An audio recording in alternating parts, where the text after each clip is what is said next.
In this video, we're looking at how to sketch the function of this. Now, there's three parts to this sketch, and basically what you're doing is you're doing each component in the given domain. Now, x squared, if x is less than 0. Now, what does x squared look like?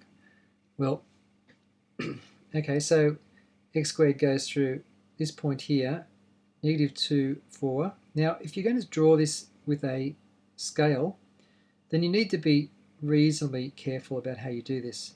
-3 and 9 is all the way up there.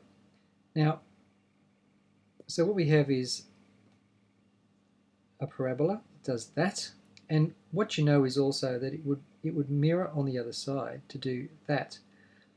But we're not asked to do that. We're asked just for less than 0. So I don't want that. I don't want that. Okay, so that's the first of these functions, and we're just going to go through one at a time and go, yep, okay, done that one.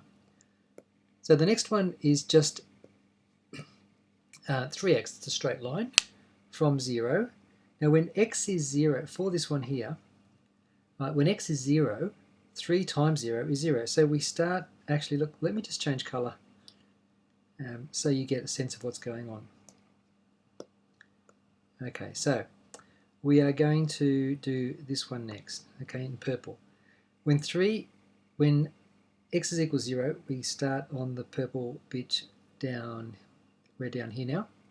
When x equals 1, 3x is 3, so I'm going to put a dot here. Now, notice, I've said this before, when you're graphing, get the dots on the page before you try and do the sketching, and that just gives you it gives you a target.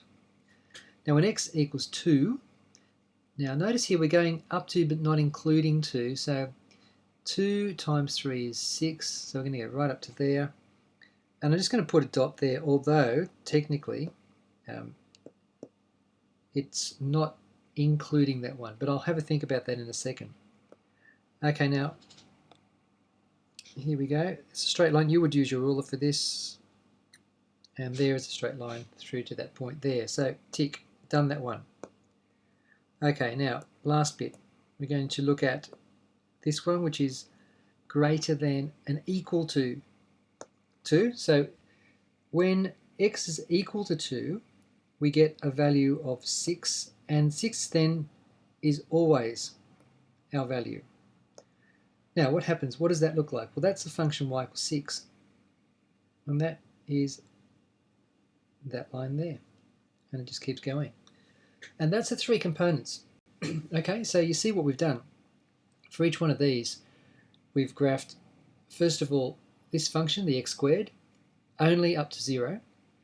This one from there to there, and this one from there to there. Now, just quickly to look at this,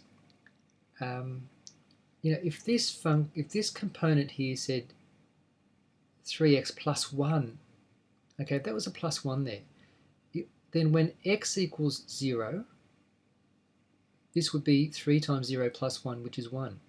Now, what that would look like, and I'll do it again in a different colour, is that you would have a closed circle on 1, 3x plus 1, and it will go up to, but not including that. So you get a straight line to there.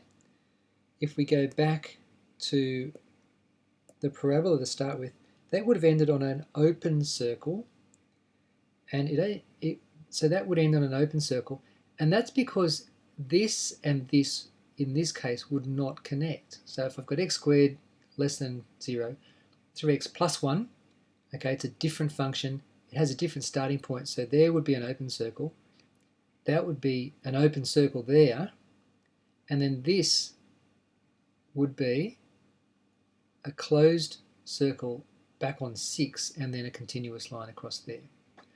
Okay, so there's how to do that. Just very quickly, just to wrap up too, if you were asked, and just to change the subject a little bit, to evaluate f of 2 minus f of, I don't know, -5, say, then we don't forget what we're doing is substituting. So we're putting these values into the function. Now when f equals 2, we're looking at this function here. Okay, so the value of that is just plain old 6, because it's always 6. Okay, that's what it says there, it's always 6. And when x is -5, we use this function. -5 squared is positive 25, so we've got negative, because that's that one there, negative 25, and so evaluating that gives me negative 19. Okay, and that's just how to evaluate when you are looking at something like this expression, and this is how you graph it. Hope that helps. Thanks.